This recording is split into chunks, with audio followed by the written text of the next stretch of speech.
Hello, everyone. We are discussing brainstorming section of On Saying Please. We have completed some of the activities. Now the remaining activities we'll start with.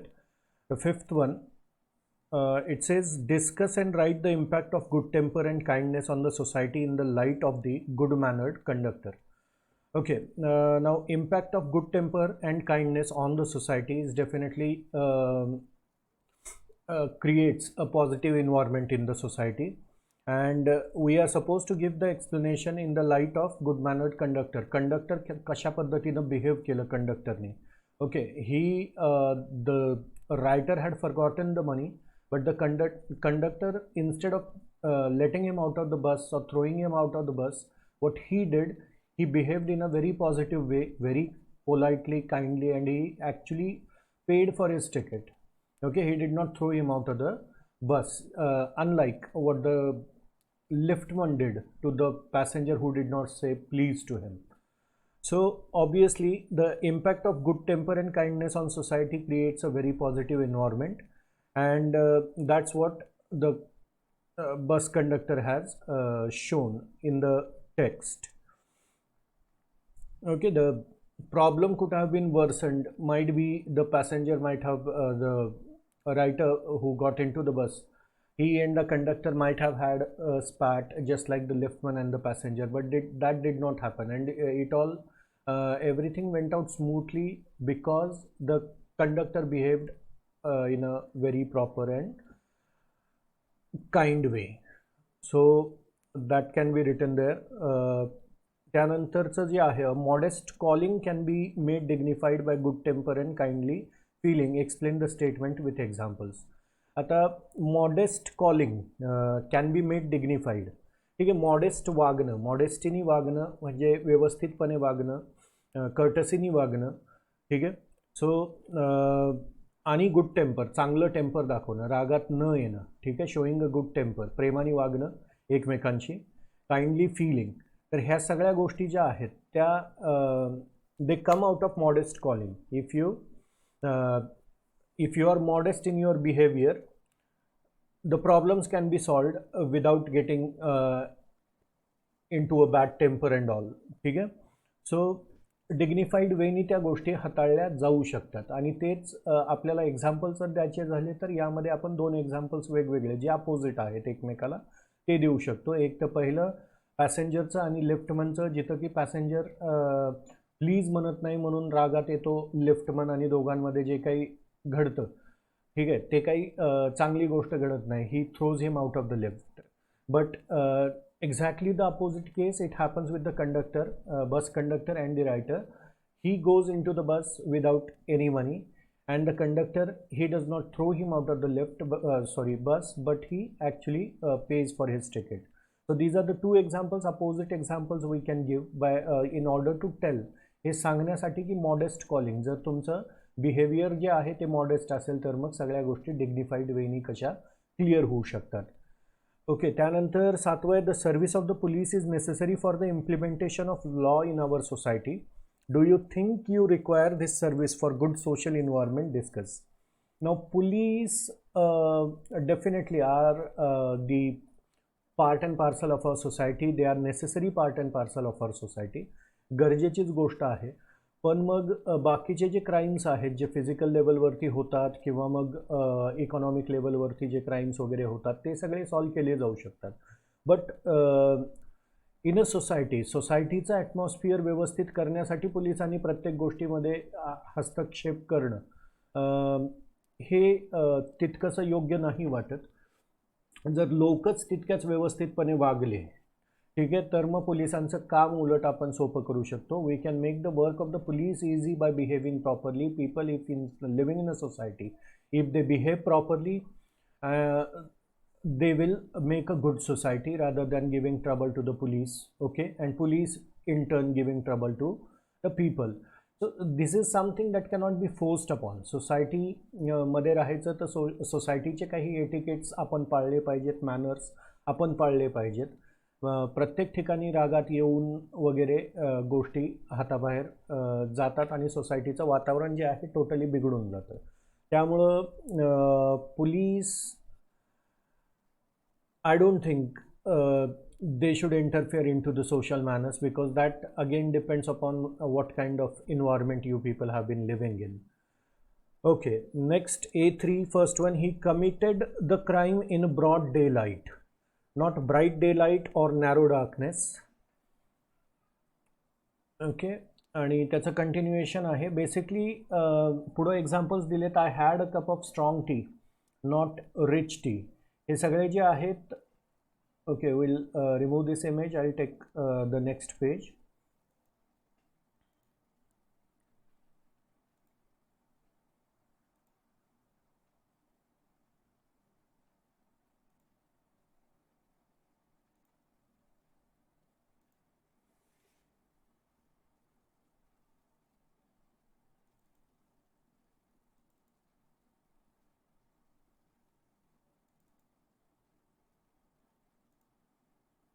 Okay, I had a cup of strong tea, not rich tea. त्यानंतर जसं पहिल्या याचे दिले, broad day light असं म्हटलं जातं, त्यानंतर strong T म्हटलं जातं, त्यानंतर फास्ट ट्रेन म्हटलं जातं, is coming, not quick train. ठीक आहे, हे सगळ्या ज्या गोष्टी आहेत, such words or groups of words which habitually occur together and thereby convey meaning by association are called collocations. असे शब्द जे वेगवेगळे when they stand apart they have different meanings. पण सोसायटीमध्ये वापरामध्ये बोली भाषेमध्ये काही शब्दांच्या अशा जोड्या लागलेल्या आहेत ज्यांचे मिनिंग्स जरी वेगवेगळे असतील तरी ते दोन्ही एकत्रित येऊन एक पर्टिक्युलर मिनिंग तयार करतात. ठीक आहे ना. स्ट्रॉंग टी म्हटलं जातं. स्ट्रॉंग टी म्हणजे आपल्या सगळ्यांना माहिती आहे की स्ट्रॉंग टी काय असते. स्ट्रॉंग टी कशी असते, कडक चहाला आपण काय म्हणतो, स्ट्रॉंग टी म्हणतो. तर मग चहा स्ट्रॉंग असणं, ते स्ट्रॉंगचा अर्थ बघितला तर ठीक आहे, ताकद असलेला, आणि चहा याचा काही असा अर्थार्थी संबंध लागत नाही जर आपण लिटरल मिनिंग घेतलं प्रत्येक शब्दाचं. पण ते दोन जेव्हा एकत्रित येतात, स्ट्रॉंग टी असं म्हटलं जातं, तेव्हा आपल्या सगळ्यांना कळतं की स्ट्रॉंग टीचा अर्थ काय आहे. हे कोलोकेशन आहे. कोलोकेशन म्हणजे बोली भाषेमध्ये चालत आलेले, ठीक आहे, असे काही combination of words, okay, which make a different sense all together. ठीक आहे. Strong T, obviously the T cannot be strong. ठीक आहे, ताकद असलेला चहा असं नाही होत त्याचा अर्थ. ठीक आहे. त्यानंतर फास्ट ट्रेन इज कमिंग, त्याच पद्धतीचं आहे कोलोकेशन. हे कोलोकेशन्स काय आहेत तर groups of words which come together. ठीक आहे, आणि ते बोलीभाषेतच असतात. तर these are called as collocations. त्यानंतर नेक्स्ट वन आहे find out the words in column B which collocate with the words in column A. आता इथं कोलोकेशनचेच आपल्याला एक्झाम्पल्स द्यायचे. तर रेग्युलर मिड डे, की, फास्ट, ट्राय, रिचली वगैरे, आणि समोर जे आहेत शब्द दिलेले आहेत जे की एक्सक्यूज मी, जे की कोलोकेट होतात, त्याच्यासोबत जोड्या लावायच्यात आपल्याला, जे की बोली भाषेमध्ये वापरले जाणारे शब्द आहेत. रेग्युलर सोबत नॉर्मली काय जाईल इकडच्या बी कॉलममधलं,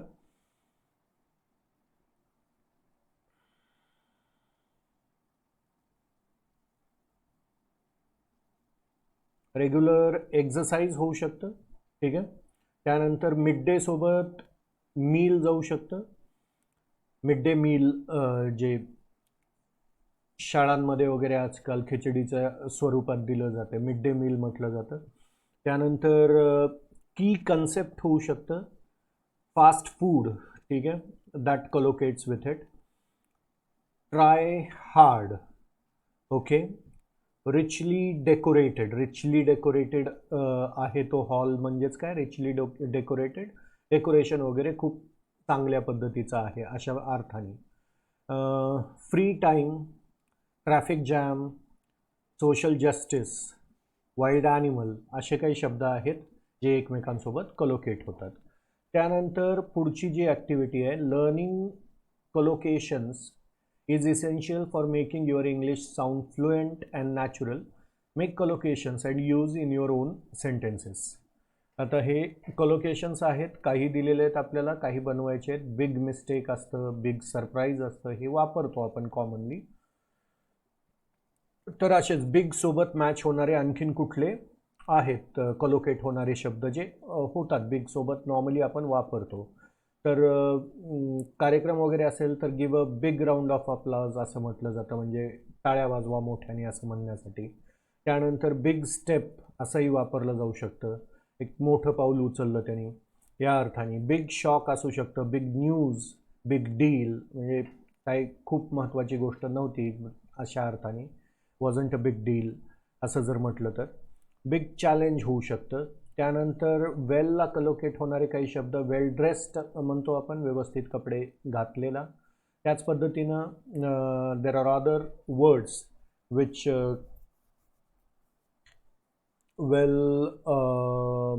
मॅनर्ड होऊ शकतं, वेल इक्विप्ड, ठीक आहे, असाही शब्द होऊ शकतो. वेल इक्विप्ड असणं म्हणजे सगळं काही काय म्हणता येईल, तयारी आपली व्यवस्थित असणं म्हणजे वेल इक्विप्ड असणं. परीक्षा द्यायला चाललाय किंवा एखादं काम करायला तुम्ही चाललाय तर त्या कामासाठी तुमची तयारी असणं म्हणजे तुम्ही त्या काम करण्यासाठी वेल इक्विप्ड आहात असा त्याचा अर्थ होतो. वेल कनेक्टेड असतं. त्यानंतर वेल डन असंही वापरलं जातं. Well off, he is well off म्हणजे तो व्यवस्थित आहे, श्रीमंत आहे अशा अर्थाने. त्यानंतर वेल ऑर्गनाइज्ड गोष्टी असतात, ठीक आहे. त्यानंतर वेल प्लॅन्ड असंही म्हटलं जाऊ शकतं. तर हे काही शब्द आहेत जे कलोकेट होतात त्याच्यासोबत. त्यानंतर आहे sometimes while using a word in a sentence we have to change its word class. We can make several more words from the root word.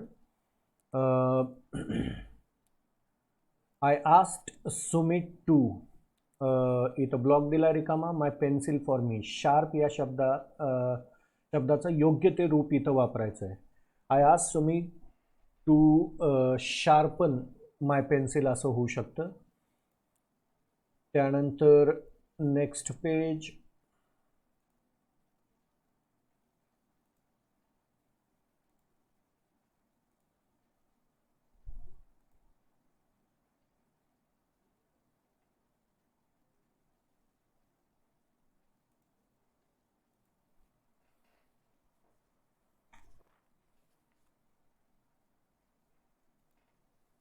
Okay, I asked Sumit to sharpen my pencil for me.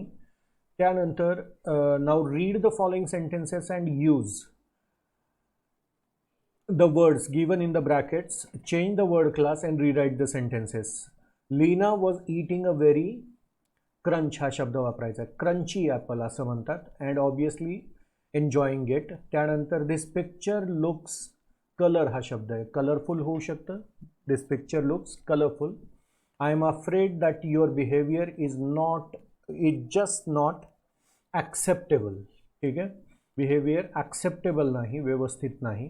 I like my elder brother, he is very, help हा शब्द आहे, helpful म्हणता येईल, ठीक आहे. त्यानंतर एक table आहे वर्ड क्लासचाच, ठीक आहे. तर ॲब्सन्स, त्याचं वर्क फॉर्म काही होणार नाही, जिथं होणार नाही तिथं आपल्याला क्रॉस टाकायचं आहे.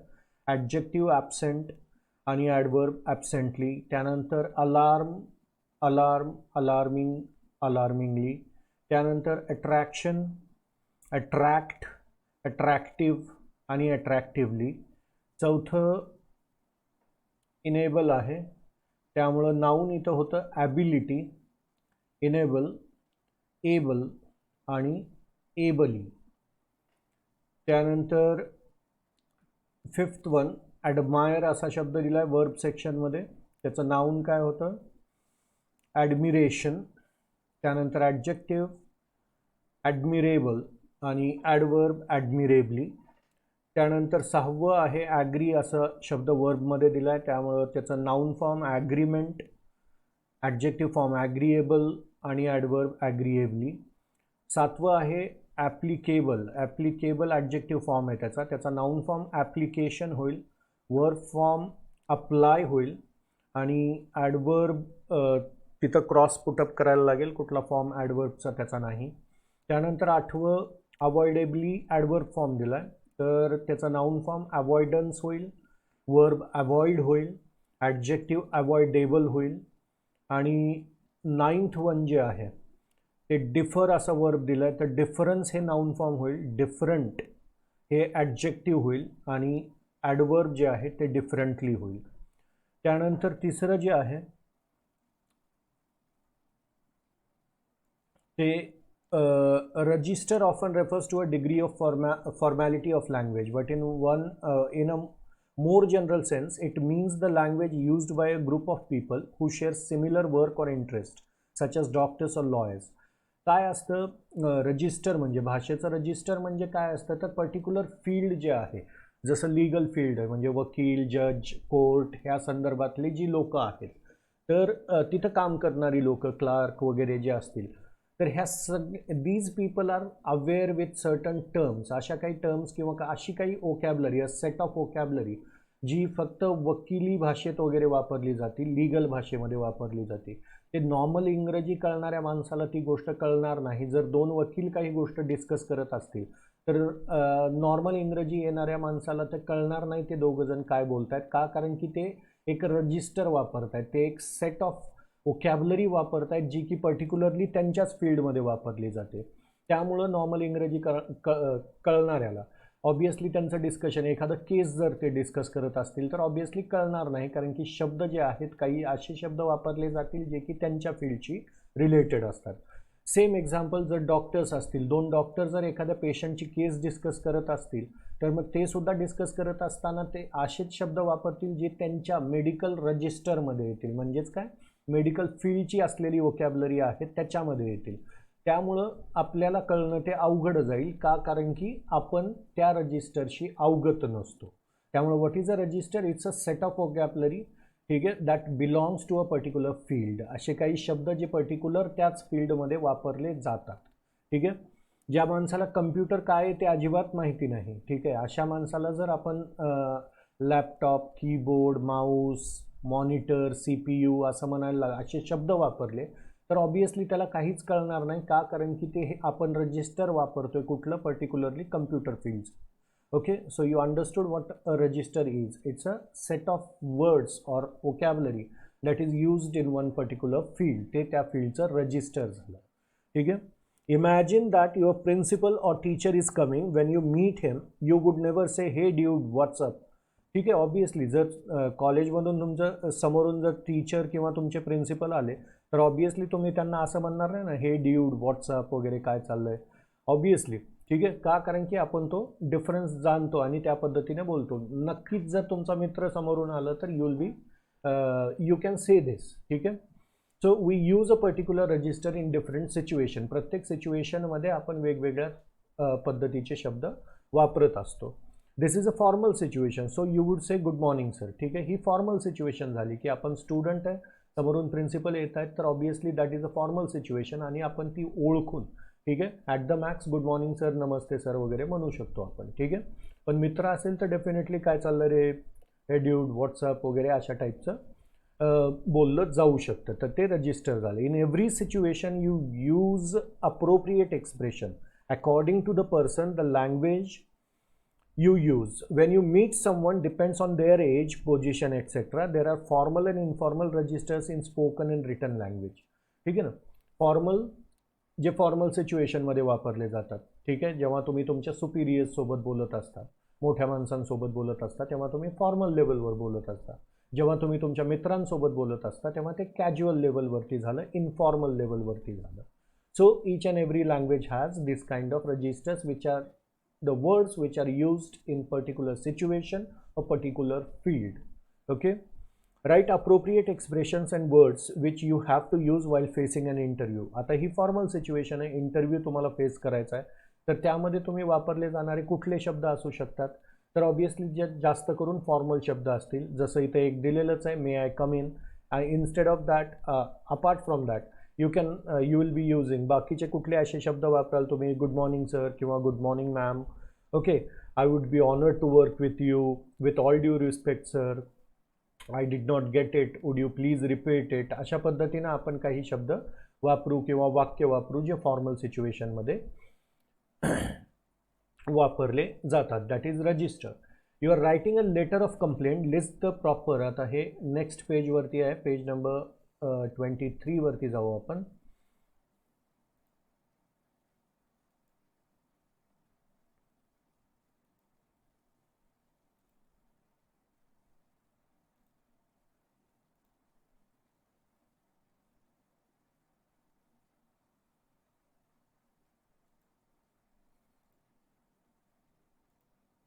Okay. You are writing a letter of complaint. List the proper expressions that you would like to write. Okay. आता तुम्ही लेटर ऑफ कंप्लेंट लिहिताय, तर कुठले असे शब्द आहेत जे पर्टिक्युलरली त्या फील्डमध्ये वापरले जातात किंवा तशा लेटरमध्ये येऊ शकतात. आय डिसॲग्री, ठीक आहे, मी ॲग्री करत नाही. I believe it will not happen again. Sorry to say but it is not the way I expected. I don't think this is right. Please make the correction. अशा टाईपचे शब्द आपण complaint लेटरमध्ये वापरू शकतो. एखादी ऑर्डर आहे, तुम्ही ऑनलाईन काही मागवलं आहे आणि ते चुकीचं आलेलं आहे, ठीक आहे. If you are writing an email to the company, obviously you will write these kind of words. अशी सिच्युएशन किंवा कुठं काही कंप्लेंट करायची तर तुम्ही त्यामध्ये दुरुस्ती करा, हे व्यवस्थित नव्हतं, अशा टाईपचे शब्द आपण वापरतो. ओके. त्यानंतर चौथं जे आहे,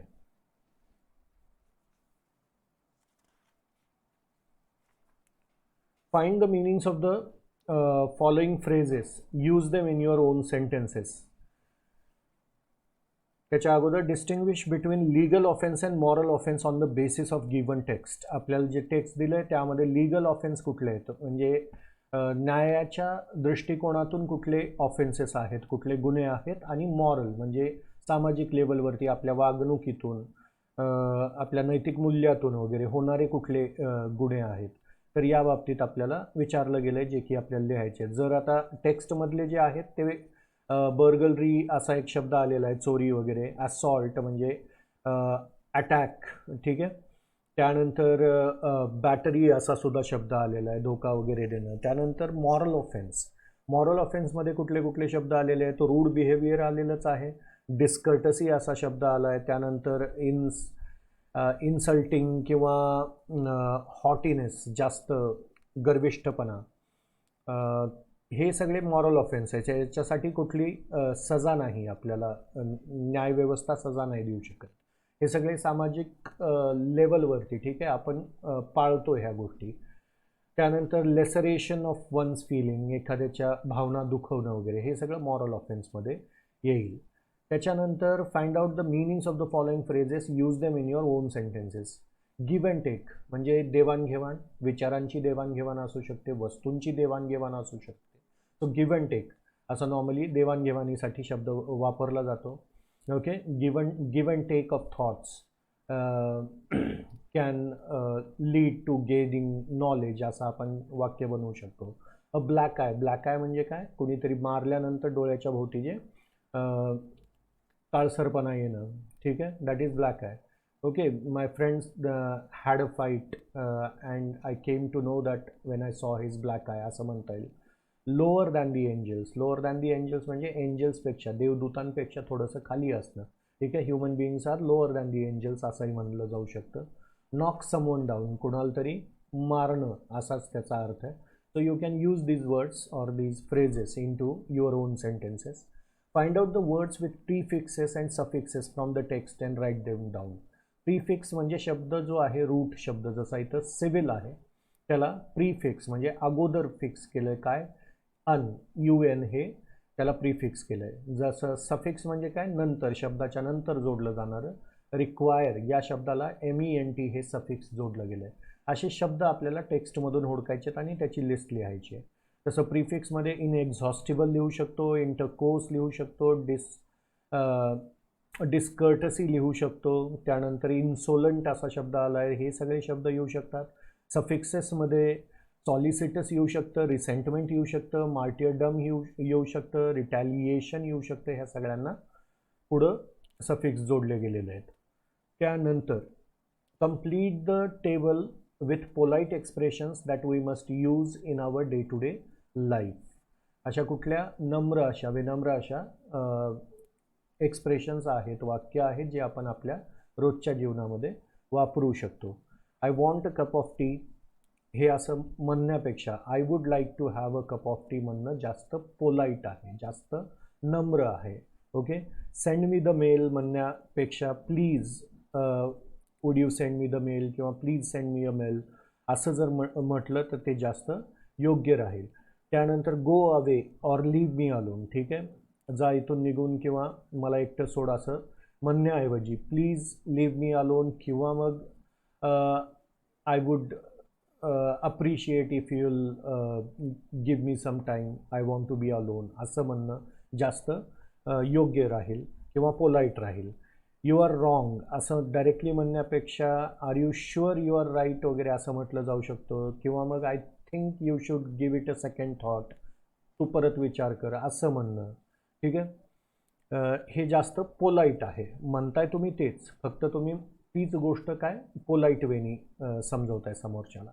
दॅट्स अ बॅड आयडिया असं डायरेक्टली म्हणण्याऐवजी may be this is not a good idea असं म्हणणं जास्त पोलाईट होईल, नम्र होईल. अर्थ तोच होतो की दॅट्स अ बॅड आयडिया, पण फक्त म्हणण्याची पद्धत जास्त पोलाईट होईल की may be this is not that a good idea, you should reconsider your idea, would you reconsider your idea असं म्हणणं म्हणजे परत विचार कर. हे पोलाईट वे झाला तेच सांगण्याचा. Your work isn't good. ठीक आहे. तुझं काम चांगलं नाही आहे असं म्हणण्याऐवजी यू कॅन डू बेटर, आणखीन तू चांगलं करू शकतोस, तुझ्याकडून मला जास्त अपेक्षा आहे, जास्त चांगल्याची अपेक्षा आहे असं जर म्हटलं तर तेच तुम्ही म्हणताय की तुझं काम तेवढं चांगलं नाही आहे, पण तरीसुद्धा you are saying it in a polite way. Okay. I expected something good more from you असं म्हणणं वगैरे. So these are a few activities. Some activities are remaining that we will discuss in the next lecture. Thank you.